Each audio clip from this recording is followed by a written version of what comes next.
Hello दोस्तों, स्वागत है आपका हमारे यूट्यूब चैनल उत्तराखंड ज्ञान में जीवन में। वस्तुनिष्ठ लूसेंट के तहत जो हमारा भारत का भूगोल चल रहा था उसका आज देखेंगे भाग 3। तो इससे पहले 2 वीडियो हमारे आ चुके हैं, उनको ज़रूर देखें। और आज के टॉपिक देख लेते हैं, आज कौन कौन से टॉपिक हम कवर करने वाले हैं। तो सबसे पहले हमारा टॉपिक होगा बहुउद्देशीय परियोजनाओं से रिलेटेड, यानी नदियों पर जो परियोजनाएं बनी रहती हैं उनसे रिलेटेड सवाल देखेंगे। लगभग 46 सवाल हैं। इसके बाद जो दूसरा टॉपिक हम आज का देखेंगे वो है भारत की जलवायु से रिलेटेड सवाल। और तीसरा टॉपिक होगा हमारा राष्ट्रीय पार्कों से रिलेटेड। जलवायु से रिलेटेड 48 सवाल हैं और राष्ट्रीय पार्कों से रिलेटेड लगभग 50 सवाल हैं। ये सारे ही टॉपिक मोस्ट इंपॉर्टेंट होने वाले हैं। और आगे बढ़ने से पहले आपको बता देते हैं, जैसे ही हमारा ये MCQ सीरीज़ समाप्त होगी, यानी भूगोल की MCQ जैसे ही समाप्त होगी, उसके बाद एक पूरे वीडियो में भूगोल के इंपॉर्टेंट टॉपिक वाइज फैक्ट आपको कराए जाएंगे। ये ध्यान दे सभी लोग, एक पूरे वीडियो में आपकी भूगोल कंप्लीट कराई जाएगी। तो MCQ सीरीज़ को बहुत ध्यान से देखना है आपने। तो इससे पहले जो पुराने वीडियो हैं उनको भी ज़रूर देखते रहें।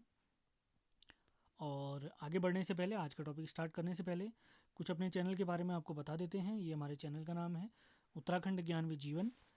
और तो आपने क्या करना है, इस चैनल, ये जो आपको सब्सक्राइब लिखा हुआ दे रहा है, इस पर क्लिक कर देना है, तो सब्सक्राइब्ड हो जाएगा। तो ये देखिए, आप देख सकते हैं, वहाँ पे क्लिक करने के बाद सब्सक्राइब आएगा।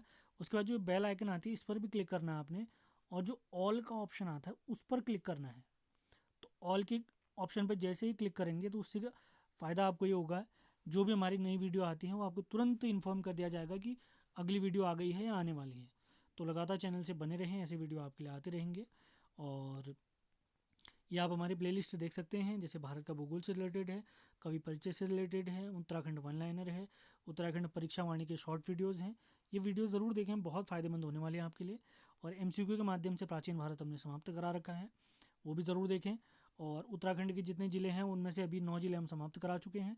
कुमाऊँ के 6 के ज़िले हमारे समाप्त हो चुके हैं प्रश्नों के माध्यम से, पूरा डिटेल हम समझे हैं।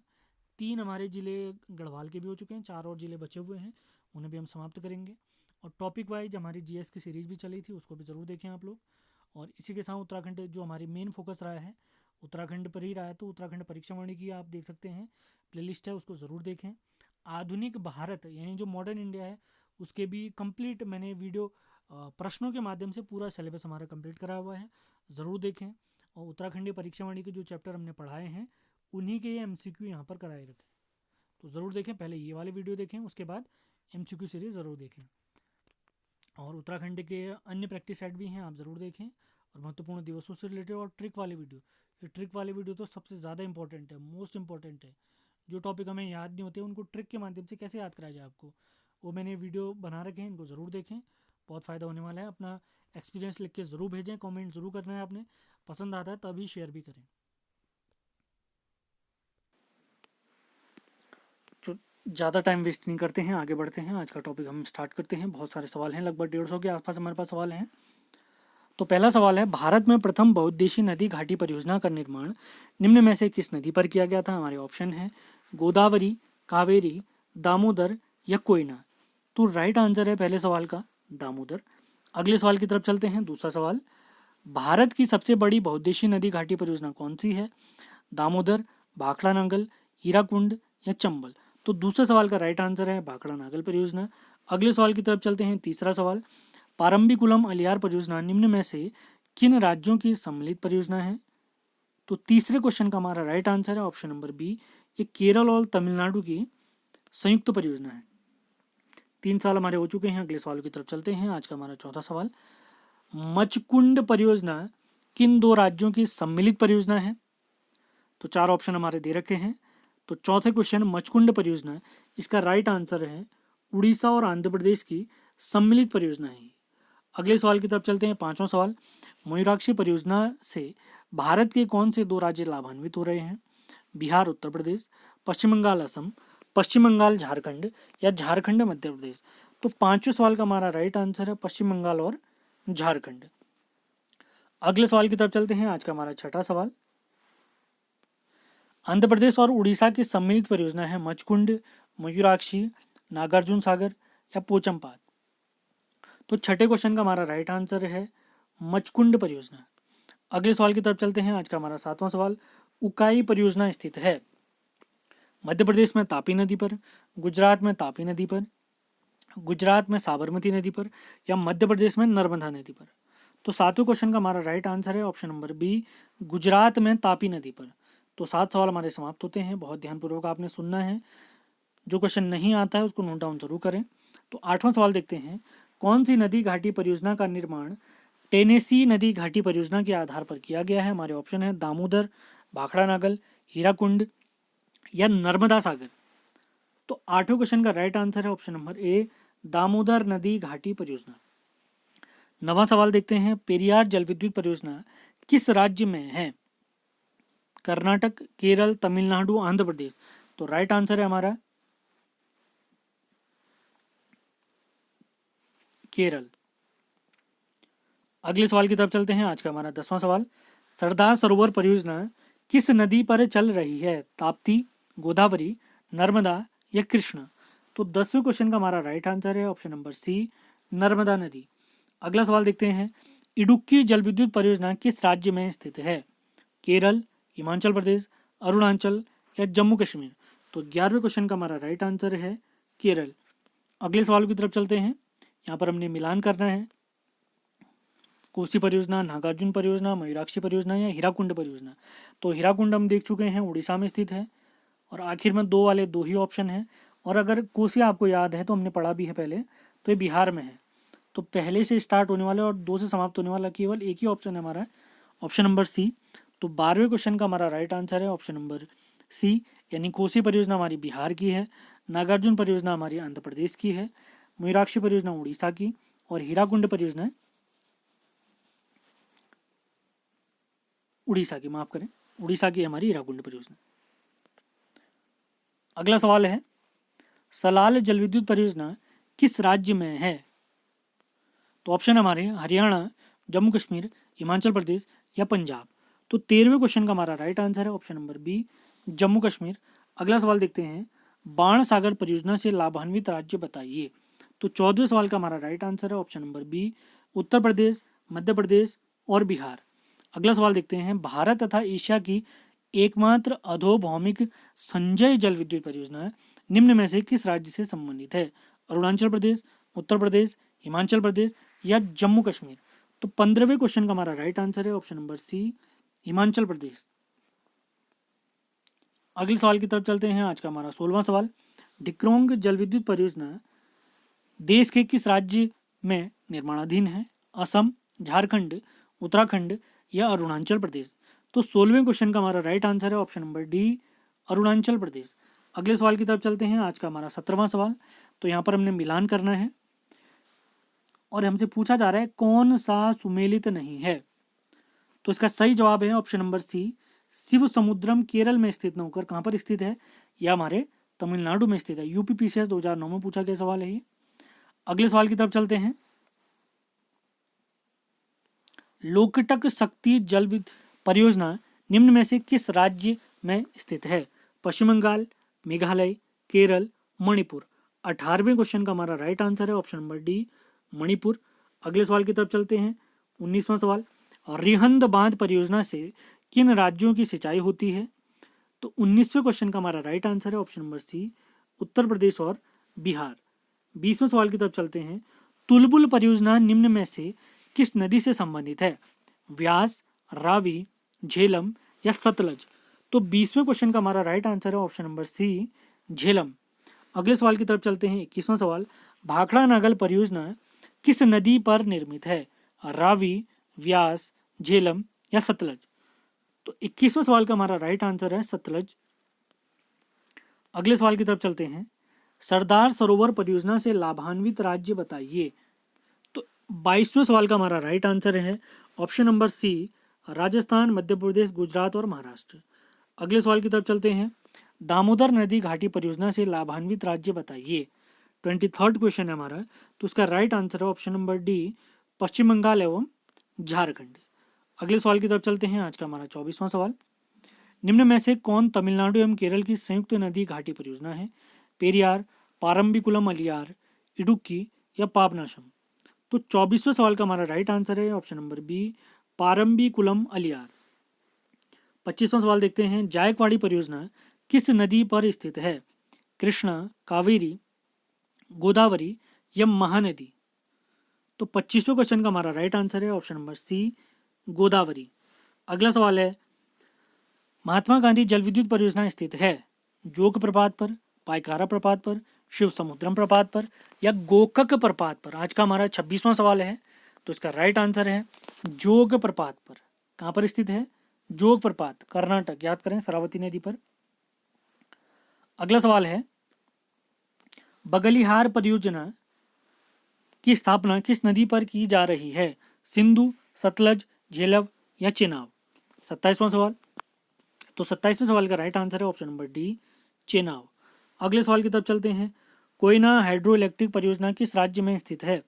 बिहार, तमिलनाडु, आंध्र प्रदेश या महाराष्ट्र? तो 28वें सवाल का हमारा राइट आंसर है ऑप्शन नंबर डी, महाराष्ट्र। अगले सवाल की तरफ चलते हैं।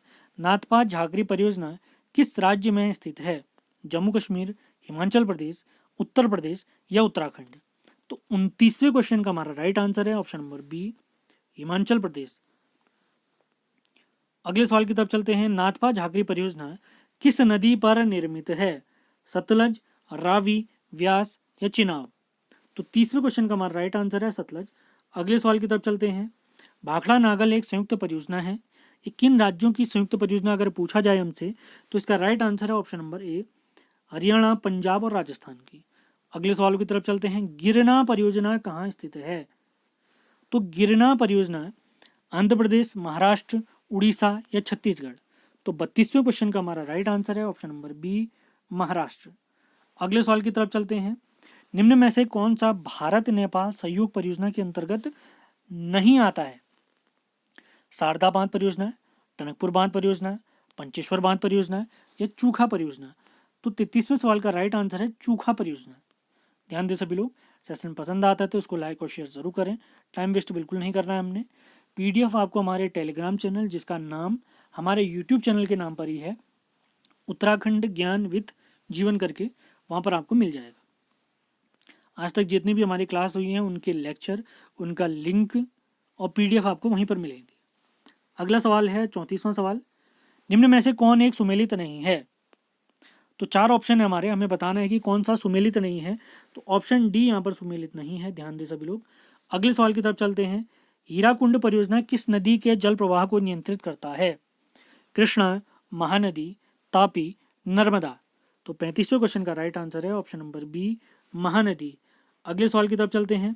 हीराकुंड परियोजना किस राज्य में स्थित है? झारखंड, छत्तीसगढ़, उड़ीसा या मध्य प्रदेश? तो 36वें क्वेश्चन का हमारा राइट आंसर है ऑप्शन नंबर सी, उड़ीसा। अगला सवाल देखते हैं। कर्नाटक में स्थित बहुउद्देशीय नदी घाटी परियोजना बताइए। दामोदर, भाखड़ा, तुंगभद्रा या कोसी? तो 37वें सवाल का हमारा राइट आंसर है option number C, Tungabhadra. Tungabhadra. अगला सवाल है। हिडकल परियोजना किस नदी पर स्थित है? घाटप्रभा, सतलज, रावी या बेतवा? तो 38वें क्वेश्चन का हमारा राइट आंसर है घाटप्रभा। अगले सवाल की तरफ चलते हैं। 39वां सवाल। काकरापार परियोजना किस नदी से संबंधित है? ताप्ती, नर्मदा, तुंगभद्रा या कृष्णा? तो 39वें सवाल का हमारा राइट आंसर है ऑप्शन नंबर ए, ताप्ती नदी। 40वां सवाल देखते हैं। उत्तर प्रदेश में रानी लक्ष्मीबाई बांध परियोजना निर्मित है किस नदी पर है? हमसे पूछा गया है। घाघरा नदी, बेतवा नदी, सोम नदी या चंबल नदी? तो 40वें क्वेश्चन का हमारा राइट आंसर है बेतवा नदी। ध्यान दें सभी लोग। अगले सवाल की तरफ चलते हैं। टिहरी पनबिजली कॉम्प्लेक्स निम्न में से किस नदी पर अवस्थित है? अलकनंदा, भागीरथी, धौलीगंगा या मंदाकिनी? तो 41वें सवाल का हमारा राइट आंसर है ऑप्शन नंबर बी, भागीरथी। अगले सवाल की तरफ चलते हैं। ओंकारेश्वर परियोजना निम्नलिखित नदियों में से किस एक से संबद्ध है? चंबल, नर्मदा, तापी या भीमा? तो 42वें सवाल का राइट आंसर है ऑप्शन नंबर बी, नर्मदा। अगले सवाल देखते हैं। तपोवन और विष्णुघाट जलविद्युत परियोजना कहाँ स्थित है? मध्य प्रदेश, उत्तर प्रदेश, उत्तराखंड या राजस्थान? तो 43वें क्वेश्चन का राइट आंसर है ऑप्शन नंबर सी, उत्तराखंड। अगला सवाल देखते हैं। दुलहस्ती पावर स्टेशन निम्न में से किस नदी पर स्थित है? व्यास, चेनाब, रावी या सतलज? तो इसका राइट आंसर है option number B, Chenab. Gandak परियोजना किन दो राज्यों की संयुक्त परियोजना है? 4 हमारे ऑप्शन हैं। तो 45वें सवाल का हमारा राइट आंसर है बिहार एवं उत्तर प्रदेश। अगला सवाल देखते हैं, आज का 46वां सवाल।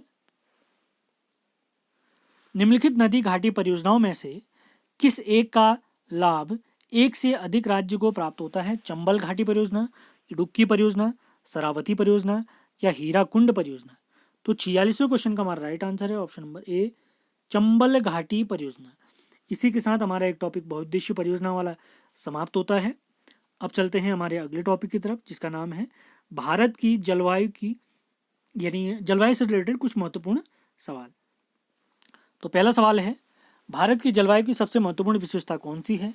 हमारे 4 ऑप्शन हैं। हवाओं का मौसमी परिवर्तन, वर्ष भर लगातार वर्षा, पवनों की दिशा में परिवर्तन, ग्रीष्म एवं शीतकालीन पवनों का प्रभावी होना। तो 4 ऑप्शन है हमारे। तो राइट आंसर है ऑप्शन नंबर सी, पवनों की दिशा में परिवर्तन।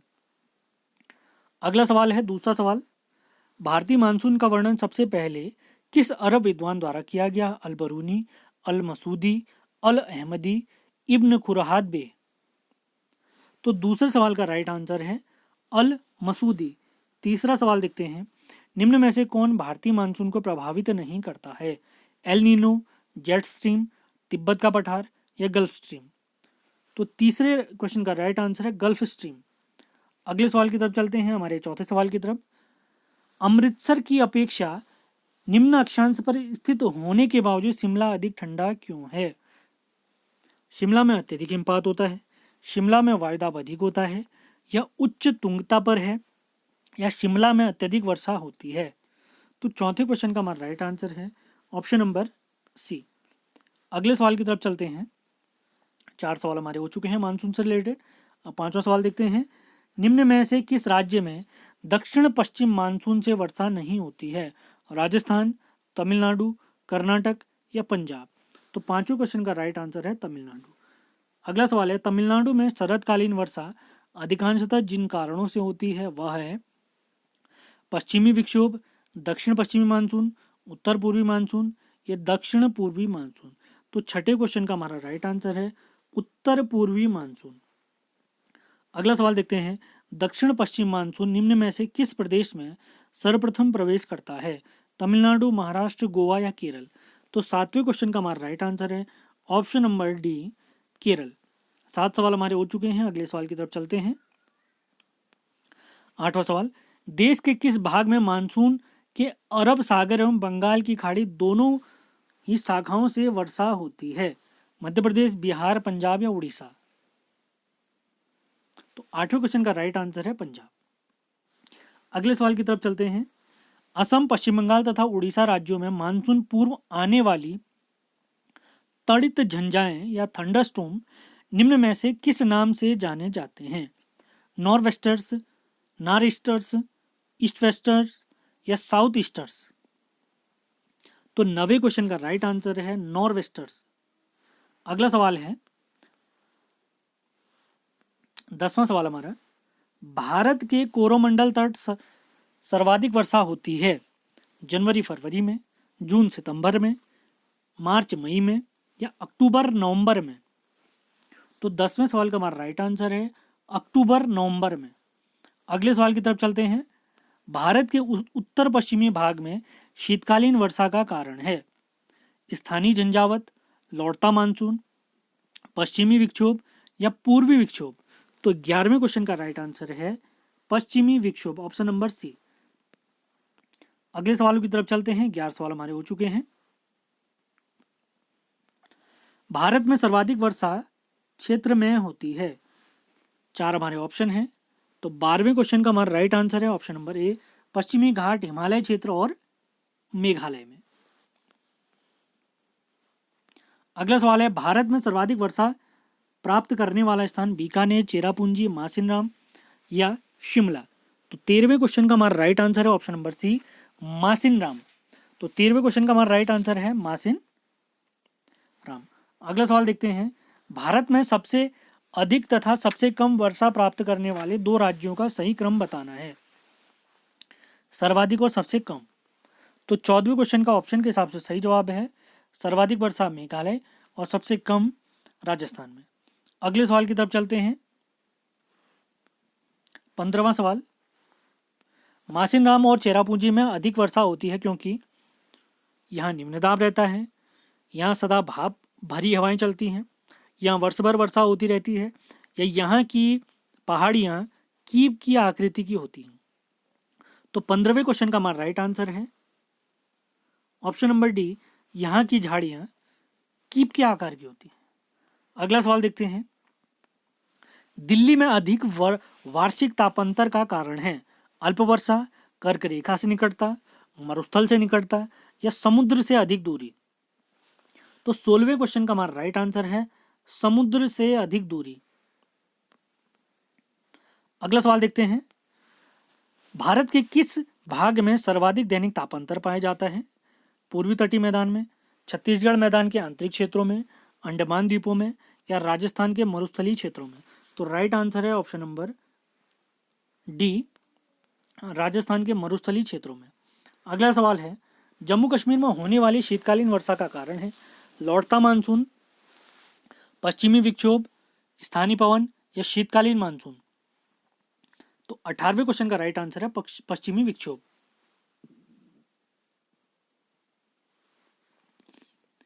19वां क्वेश्चन देखते हैं। निम्न में से किस स्थान पर सबसे कम वार्षिक वर्षा होती है? बेल्लारी, जैसलमेर, जोधपुर, या लेह। तो इसका राइट आंसर है ऑप्शन नंबर डी, लेह। अगला सवाल देखते हैं, 20वां सवाल। अगला सवाल है, यदि भारत में कर्क रेखा के स्थान पर विषुवत रेखा यानी भूमध्य रेखा होती तो यहाँ की जलवायु पर क्या प्रभाव पड़ता? अधिक ताप एवं कम वर्षा, अधिक ताप एवं अधिक वर्षा, कम ताप एवं कम वर्षा, या कम ताप एवं अधिक वर्षा। तो 20वें क्वेश्चन का राइट आंसर है अधिक ताप एवं अधिक वर्षा।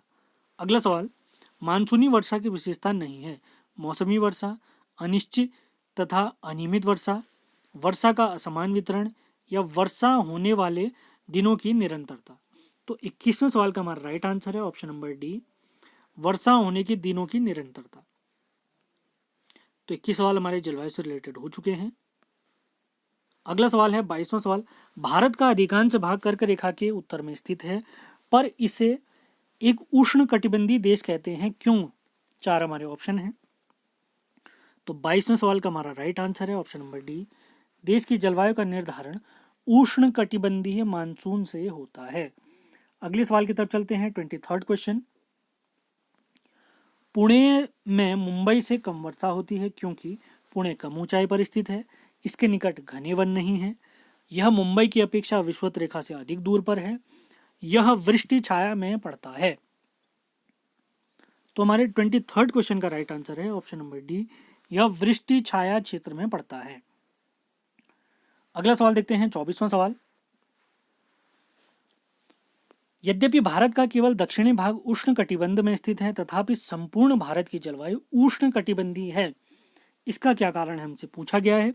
तो 24वें क्वेश्चन का हमारा राइट आंसर है ऑप्शन नंबर डी, ऊंची हिमालय पर्वत श्रेणियां उत्तरी ठंडी हवाओं से इसकी रक्षा करती हैं। अगला सवाल, भारत में वर्षा का औसत है 98 सेंटीमीटर, 118 सेंटीमीटर, 128 सेंटीमीटर, या 138 सेंटीमीटर। तो 25वां सवाल है हमारा जिसका राइट आंसर है ऑप्शन नंबर बी, 118 सेंटीमीटर। अगले सवाल की तरफ चलते हैं। मानसूनी जलवायु की विशेषता है मूसलाधार एवं पर्वतीय वर्षा, मूसलाधार एवं चक्रवाती वर्षा, मूसलाधार एवं संवहनी वर्षा, या वायु की दिशा में मौसमी परिवर्तन। तो 26वें क्वेश्चन का हमारा राइट आंसर है ऑप्शन नंबर डी, वायु की दिशा में मौसमी परिवर्तन। 27वां सवाल देखते हैं। भारत के उत्तर पश्चिम भाग में शीतकाल में वर्षा होती है झंझावतों से, लौटते मानसून से, पश्चिमी विक्षोभों से, या उष्ण कटिबंधीय चक्रवातों से। तो 27वें क्वेश्चन का हमारा राइट आंसर है पश्चिमी विक्षोभों से। अगले सवाल की तरफ चलते हैं। भारत के उत्तरी मैदानों में शीतकाल में वर्षा होती है पश्चिमी विक्षोभ से, बंगाल की खाड़ी की मानसूनी शाखा से, अरब सागर की मानसूनी शाखा से, या लौटते मानसून से? तो इसका राइट आंसर है पश्चिमी विक्षोभ से।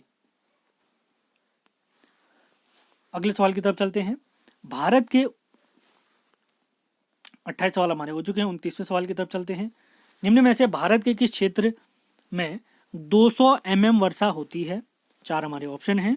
तो 29वें क्वेश्चन का हमारा राइट आंसर है option number B, Jammu Kashmir. अगला सवाल है, आम्र वर्षा है, मैंगो शावर है, आमों की बौछार, आम का टपकना, बिहार एवं बंगाल में मार्च एवं अप्रैल में होने वाली वर्षा, या आम की फसल? तो 30वें सवाल का राइट आंसर है ऑप्शन नंबर सी, बिहार एवं बंगाल में मार्च एवं अप्रैल में होने वाली वर्षा। 31वां सवाल देखते हैं। भारत में वर्षा का आधिक्य होते हुए भी यह देश प्यासी धरती समझा जाता है, इसका क्या कारण है? तो 31वें सवाल का राइट आंसर, ये सारे ही ऑप्शन बिल्कुल सही है, यानी वर्षा के पानी का तेजी से बह जाना, वर्षा का पानी शीघ्रता से भाप बनकर उड़ जाता है, वर्षा का कुछ थोड़े ही महीनों में जोर होना। अगला सवाल देखते हैं। भारत में सबसे कम वर्षा वाला क्षेत्र है? 4 हमारे ऑप्शन हैं। 32वां सवाल, तो इसका राइट आंसर है ऑप्शन नंबर ए, कच्छ से लेकर पंजाब हरियाणा तक। अगला सवाल देखते हैं। नीचे स्थानों में युग्म दिए गए हैं, उनमें कौन सा ऐसा युग्म है जिसके दोनों नगर लगभग समान अक्षांश पर अवस्थित हैं, फिर भी उनकी वार्षिक वर्षा की कुल मात्रा में अंतर सर्वाधिक है? 4 हमारे ऑप्शन हैं। तो इसका राइट आंसर है ऑप्शन नंबर बी, अजमेर और शिलोंग। अजमेर में बहुत कम, शिलोंग में बहुत ज़्यादा है। अब शिलोंग वाला क्षेत्र समुद्र के ज़्यादा आसपास हुआ, इस वजह से भी बारिश ज़्यादा होती है। अगला सवाल देखते हैं। भारतीय उपमहाद्वीप पर ग्रीष्म ऋतु में उच्च तापमान एवं निम्न दाब हिंद महासागर में वायु का कर्षण करते हैं, जिसके कारण प्रभावित होते हैं। दक्षिण पूर्व मानसून, दक्षिण पश्चिम मानसून, व्यापारिक हवाएं, या पश्चिमी हवाएं? तो 34वें सवाल का हमारा राइट आंसर है ऑप्शन नंबर बी, दक्षिण पश्चिम मानसून। अगला सवाल देखते हैं। कर्नाटक में ग्रीष्म ऋतु के दौरान तड़ित झंझाओं के कारण होने वाली वर्षा को क्या कहते हैं? काल बैसाखी, मैंगो शावर, लू, या चेरी ब्लॉसम? तो 35वें सवाल का हमारा राइट आंसर है चेरी ब्लॉसम। अगला सवाल देखते हैं। भारत के उत्तर पश्चिमी मैदान में पश्चिमी विक्षोभ से जाड़े में होने वाली वर्षा की मात्रा क्रमशः कम होती है। तो इस सवाल का राइट आंसर है पश्चिम से पूर्व की ओर। अगले सवाल की तरफ चलते हैं। ग्रीष्म काल में आने वाले तूफानों को निम्न में से किस राज्य में काल बैसाखी के नाम से जाना जाता है? तो इसका राइट आंसर है ऑप्शन नंबर डी, पश्चिम बंगाल। अगले सवाल की तरफ चलते हैं। विश्व में सर्वाधिक वर्षा मासिन नाम में होने के कारण है? तो इसका राइट आंसर है ऑप्शन नंबर ए, पहाड़ियों का कीपाकार आकृति में होना। ऑप्शन आप पढ़ सकते हैं।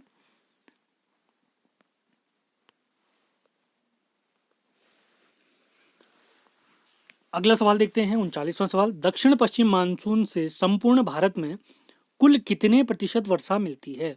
लगभग 40%, लगभग 75%, लगभग 90%, या 100%?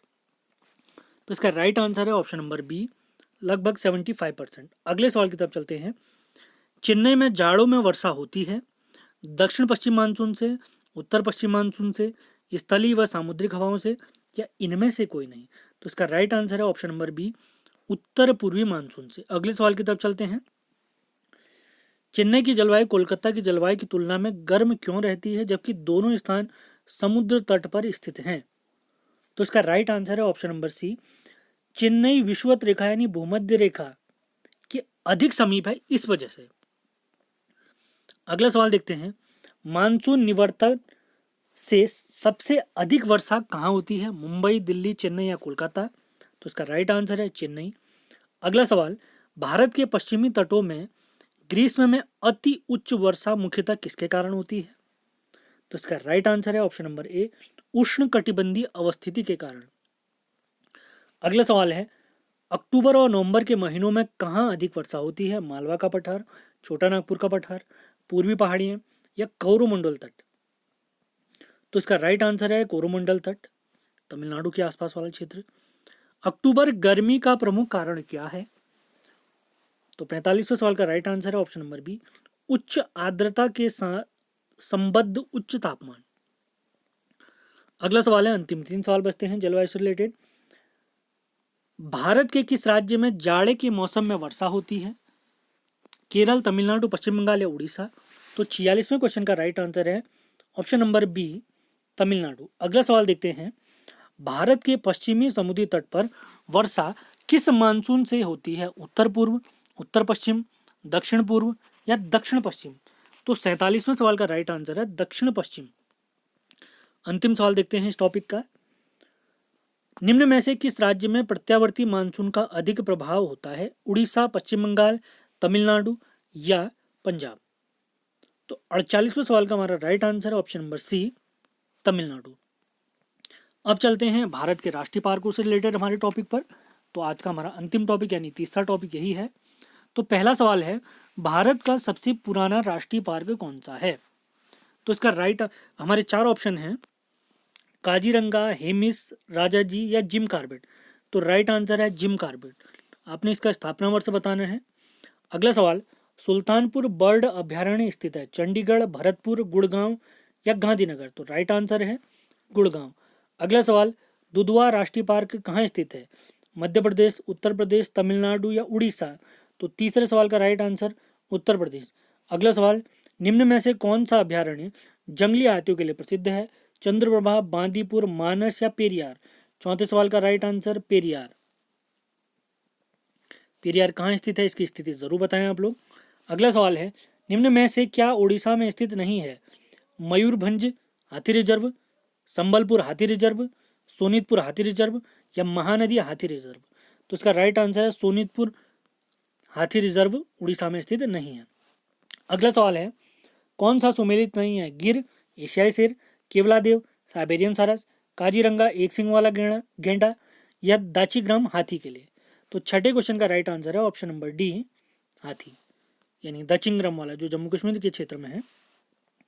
अगला सवाल है, दाचिंगरम वन्यजीव अभ्यारण्य निम्न में से किस राज्य में? आपको बता चुका हूं मैं, जम्मू कश्मीर में स्थित है। अगला सवाल देखते हैं, संकटापन्न रिडले कछुआ का विश्व में सबसे बड़ा समुच्चयन है, ये कहाँ पर पाया जाता है? गाहिर माथा में, सागर माथा में, लक्षद्वीप के द्वीपों में या अंडमान निकोबार द्वीपों में? तो 8वें क्वेश्चन का राइट आंसर है गाहिर माता में। अगला सवाल, सारिस्का पक्षी अभ्यारण्य कहाँ स्थित है? हरियाणा, गुजरात, राजस्थान या मध्य प्रदेश? तो राइट आंसर है राजस्थान। अगला सवाल देखते हैं, विश्व का एकमात्र तैरता हुआ राष्ट्रीय पार्क केमुल लामजाओ कहाँ पर स्थित है? नेपाल, भूटान, मणिपुर या मिजोरम? तो 10वें क्वेश्चन का हमारा राइट आंसर है मणिपुर।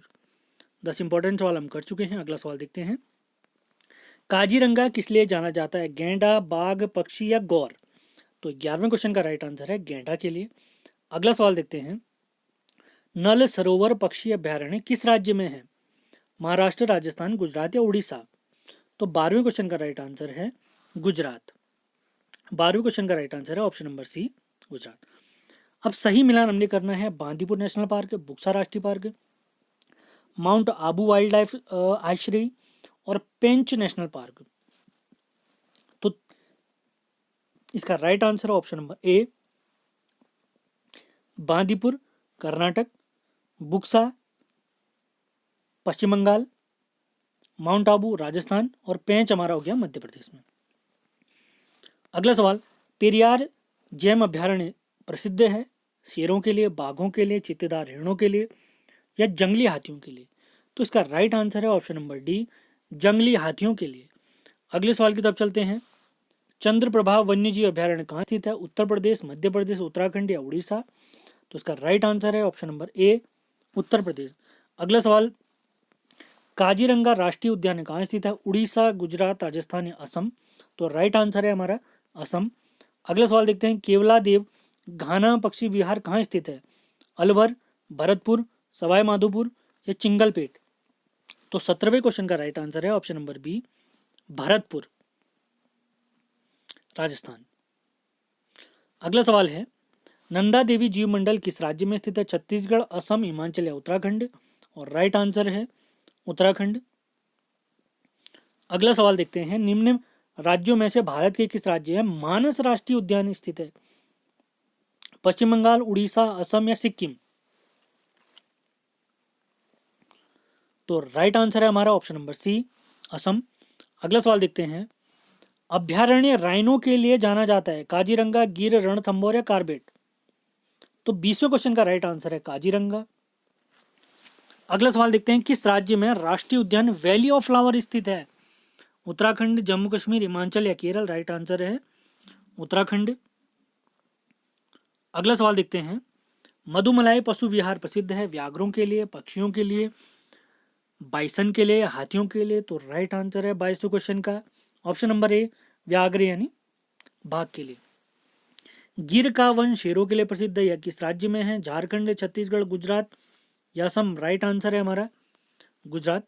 अगला सवाल देखते हैं। नामदफा वन्यजीव अभ्यारण्य किस राज्य में स्थित है? अरुणाचल प्रदेश, उड़ीसा, जम्मू कश्मीर या मिजोरम? राइट आंसर है ऑप्शन नंबर ए, अरुणाचल प्रदेश। अगला सवाल देखते हैं। खगचंद जेंदा राष्ट्रीय पार्क स्थित है मिजोरम, सिक्किम, नागालैंड या असम?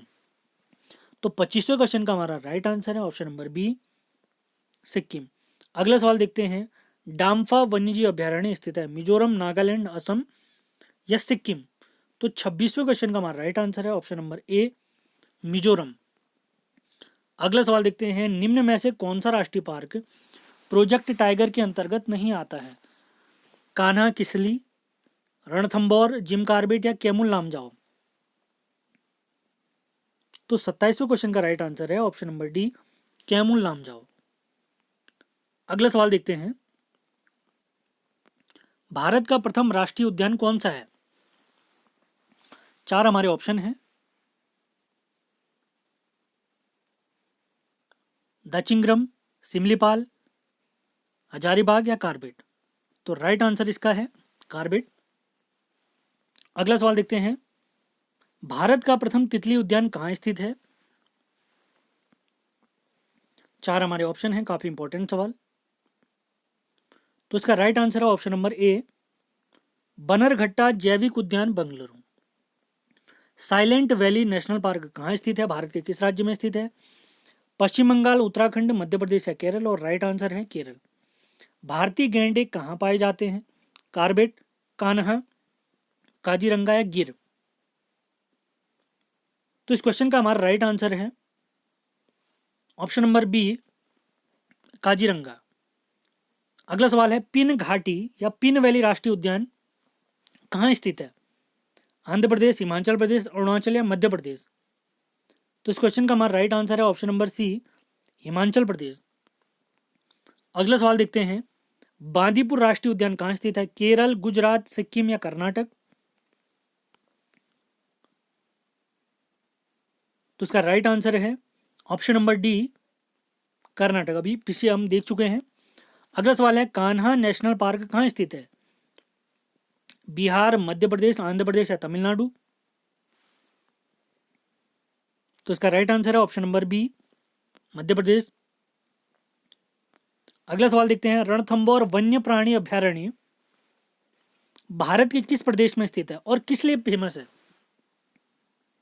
4 हमारे ऑप्शन आप देख सकते हैं, काफी इंपॉर्टेंट सवाल। ऑप्शन नंबर सी सही जवाब है, राजस्थान में बब्बर शेर के लिए प्रसिद्ध है ये। अगला सवाल देखते हैं। विक्रमशिला गंगात्मक डॉल्फिन अभ्यारण्य कहाँ स्थित है? हरिद्वार, इलाहाबाद, भागलपुर या विशाखापट्टनम? तो इसका राइट आंसर है ऑप्शन नंबर सी, भागलपुर। इसी के साथ हमारे टॉपिक समाप्त होता है। उम्मीद है सेशन आपको पसंद आया होगा। इसमें हमने 3 बहुत ही इंपॉर्टेंट टॉपिक हमारे कवर करे हैं। जो 3 टॉपिक आज हमने देखे हैं वो है हमारे बौद्धिक परियोजनाओं से रिलेटेड, भारत की जलवायु और राष्ट्रीय पार्कों से रिलेटेड। और इसके बाद आगामी वीडियो हमारे किस प्रकार से आएंगे, टॉपिक हम क्या क्या पढ़ने वाले हैं, ये आपको हम बता चुका हूँ। एक बार फिर से आपको बता देते हैं। एमसीक्यू के माध्यम से हम सारे टॉपिक, सारे सब्जेक्ट कवर करने वाले हैं। अभी हमारा एमसीक्यू के माध्यम से भारत का भूगोल चल रहा है। इसके बाद एक वीडियो आपकी लाई जाए, जैसे ही ये एमसीक्यू सीरीज हमारी समाप्त होगी भूगोल की, एक पूरा वीडियो आपका भूगोल समझाया जाएगा। मतलब मैराथन क्लास होगी जिसमें पूरे एक वीडियो में पूरा भूगोल समझाया जाएगा। और 1 तारीख से आपके लिए परीक्षावाणी, अजय रावत इनकी सीरीज स्टार्ट करने वाले हम।